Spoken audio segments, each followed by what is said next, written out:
Hello and welcome to the Level 1 Sword thing. Spoiler cast review. And before we get into that, I did want to let you all know that this is indeed a spoiler-ridden review. It will not be spoiler-free at all. It'll be a bit lengthier than a normal video. It'll be like the Endgame spoiler cast. I mean, it's kind of like Endgame too, because like there's like no way to really even get into it, like the like in depth about the movie without spoiling like major aspects of it. So, but if you do want to watch a spoiler-free review, I uploaded one earlier this week, so it should be easy to find, and you can watch that one instead. It's a lot shorter, but it's got to be vague. So. If you haven't seen the movie and you want to go in fresh, watch that one. So Nathan, overall, what'd you think? I thought it was very, very good. Immediately, like sometimes there are movies like where the sequel, you can kind of like when it's over, you're kind of like it wasn't really as good as the first one, or the first one was way better, or whatever. Afterwards, I was just like, man, that was like way better than Homecoming. Definitely. And like, that's not to say like I wasn't like obsessed with Homecoming. Like I thought it was really good, and it's probably my favorite version of Spider-Man. It was a really good movie, but this one I think just improved upon it in every way possible.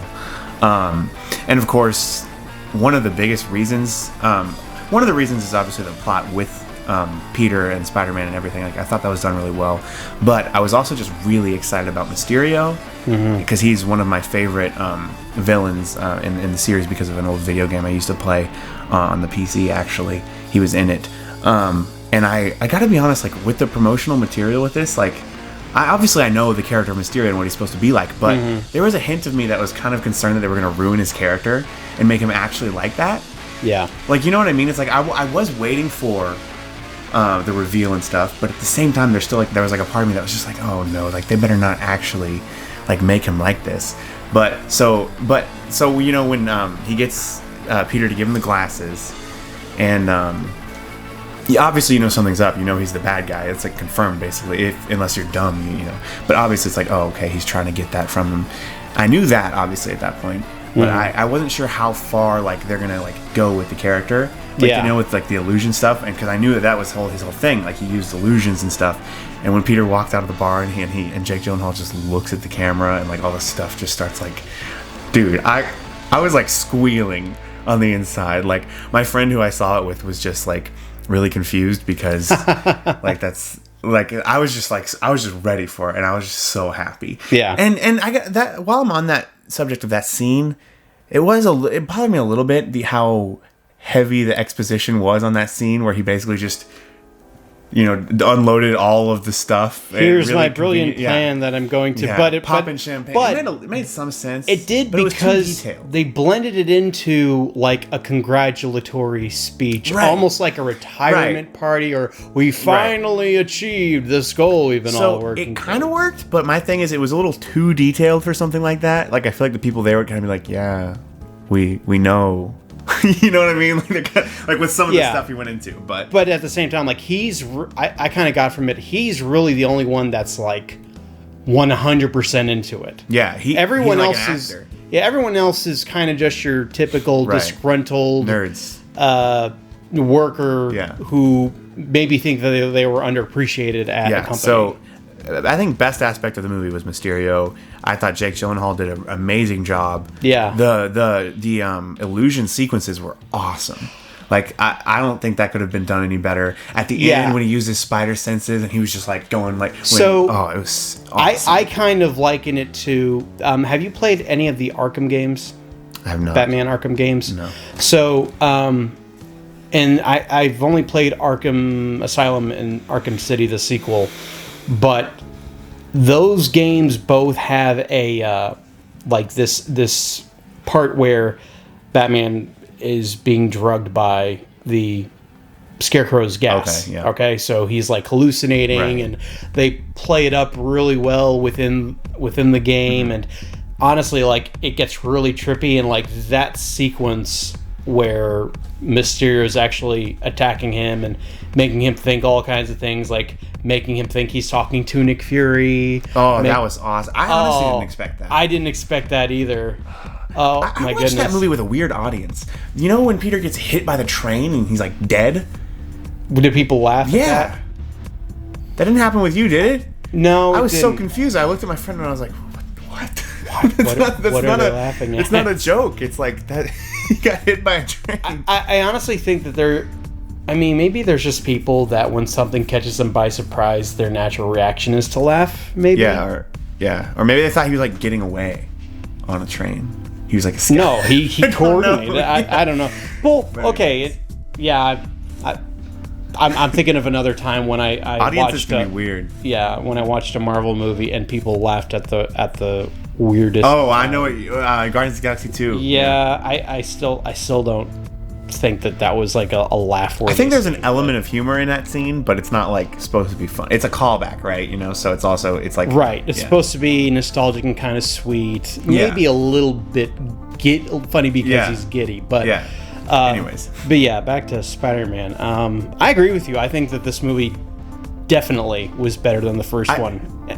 I remember something you said a long time ago when we were talking about this movie when it was like in production. Yeah. You said it needs more of Ned, and they totally did that. And the whole thing with him and his girl. First he's like American bachelors in Europe, and then he's just like. One thing I so know, funny. Peter, is that Europeans love Americans. What is it he said? What is it he said at the end? Like he's like they're like we broke up. He's like. A man and woman will grow apart, but it's the bond that they share. Did they break up? Yeah, at the end. Oh, really, they like, did? We broke Okay. up, and he like has like this like little like thing that he says. Like he was. I feel like he was even funnier like in that movie. Yeah, Awesome. I liked him a lot. This sounds weird. I liked Flash more in this movie, and I kind of wish that there was as much Flash in this movie as there was in the first movie, because there was way less. Really, all Flash was just a punchline every time. He was the live streamer. Yeah. I loved that. I loved that he was just like, "Hey, Flash Mob." Yeah. Another thing that I was impressed with was just the chemistry between MJ and Peter. Like I thought it would kind of seem kind of forced. I thought it did seem forced. You really did? Mm-hmm. Oh, so that's one of the things you wanted to complain about. Oh well, I did in my other review. If you watch that. See, I actually liked it. I didn't think it was that bad. Well, I thought her character made more sense. Like I didn't like her as much in the first one. Yeah. So one thing I did say in my other review was her character was toned down and kind of changed. Like before, she had a very obvious SJW slant to her character, whereas this movie, they just were like, she's just kind of a weird girl who has this very dark sense of humor. And I liked that better. But she also kind of uses it as a defense mechanism, and on the inside, she made more sense as a character. Yeah. But it is kind of strange that she's like oddly obsessed with Peter. Like that just seems like, well, here. She's obsessed with him? She's following him around.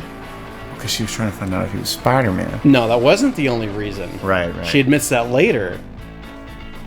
But still, I mean, it kind of felt a little lazy. Like, oh, she's obsessed with him. Like, I don't... Well, here's the thing. That's how high schoolers are. I don't see a girl who has no interest in guys suddenly just obsess over one and like just, especially like an antisocial, like, and especially if it's like a nerdy guy. I don't know. Who really knows? She could have liked him from the first one. I mean, it just to me seemed. Yeah. Well, I think she did. Yeah. I think she did, but he was too wrapped up with Liz. But what they could have done in the first one to make this seem more sense is to kind of give you a little bit of a hint that she liked him. Yeah. But she's totally cold. She's kind of just there, yeah. To him. Yeah. So. That's true. But yeah, plus I just don't like the actress. I don't think she's a good Mary Jane. I know it's MJ, but technically her name is Michelle. Yeah. So I don't know if that leaves room for a Mary Jane, but I don't know. They call her MJ, so it's kind of like, I guess the character is just named Michelle now. Yeah. Not Mary. It's kind of weird. You just gotta accept it, I guess. You gotta roll with it. I liked her. I guess I was just worried because I didn't like her that much in the first one. She's kind of annoying. Yeah. And I still don't. Her character. Speaking of characters, I still don't like Aunt May.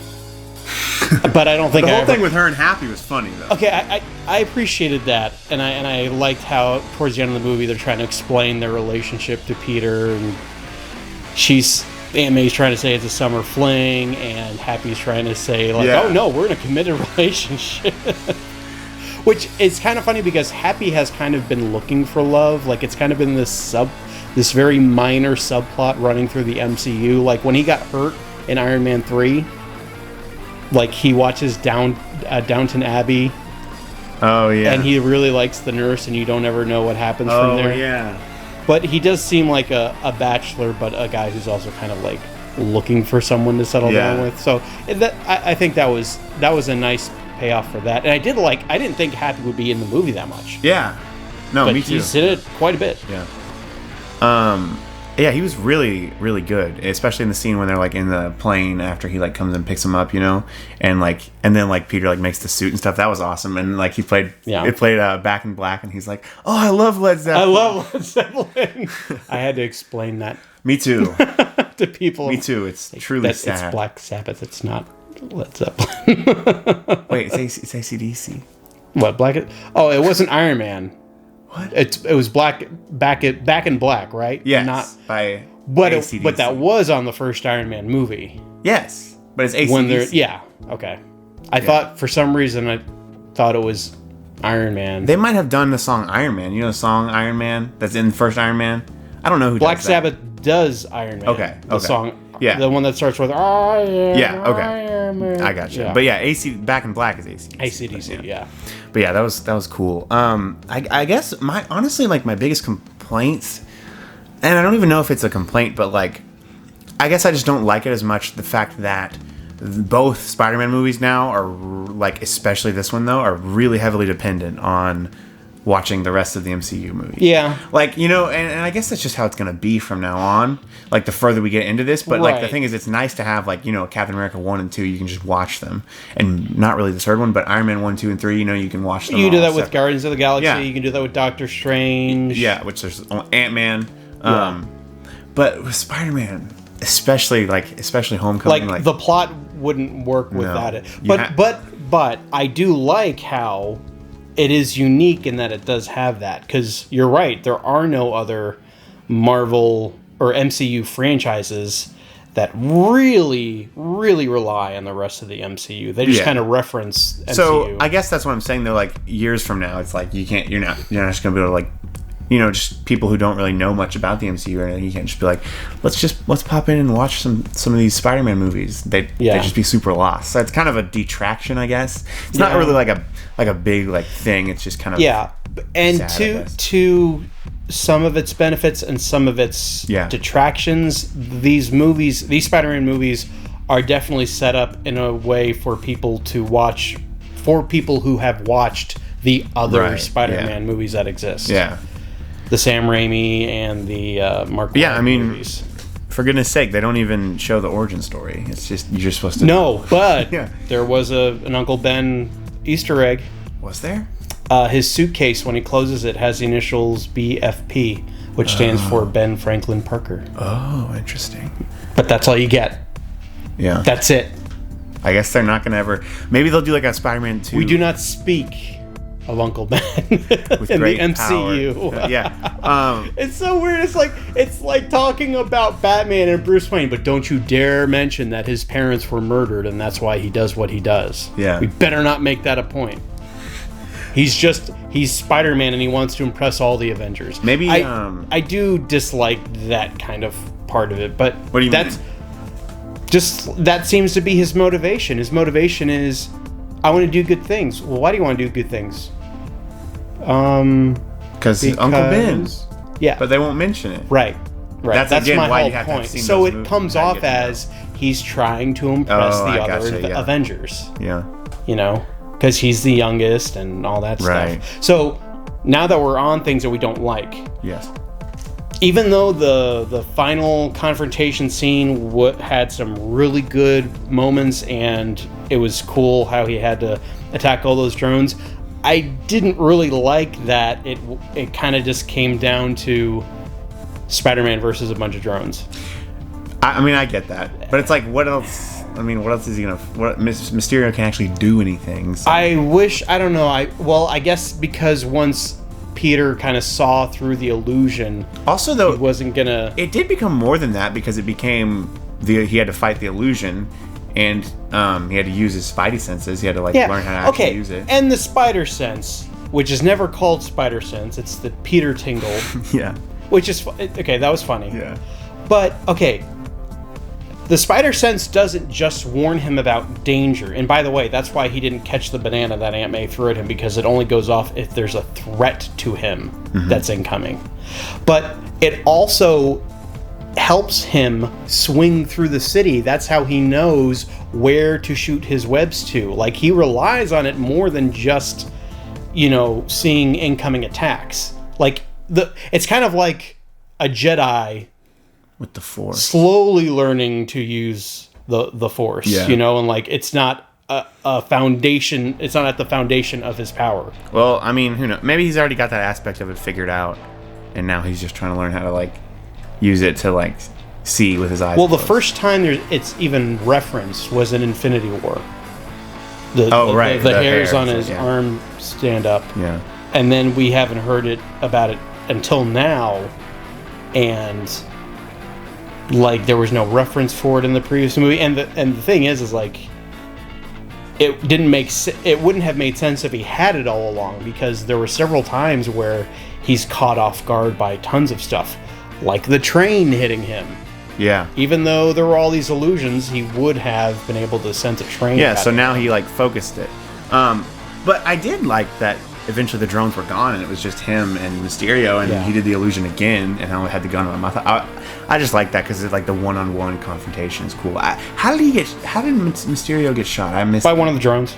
Just like a ricochet or something like that. Yeah, remember so Edith, when he has the AI, he's telling all the drones to fire on him, and they're like, "You're that's in." When it happens, I guess. Yeah, it actually warns him. It's but you're in the danger zone of being hit. So, and he's like, "I don't care." So I guess it happened then, and then he bled out slowly after that. Yeah, he got shot. That ticked me off because I thought that he was gonna live and we were gonna get a Sinister Six plotline going. Yeah, because what happened to the scene at the end of the first? There are people who think that his death could have been an illusion. Awesome, dude. That would be like a triple fake out at that point, but why not? Yeah, but also, I don't know how, because they had to have a dead body. A fake dead body there.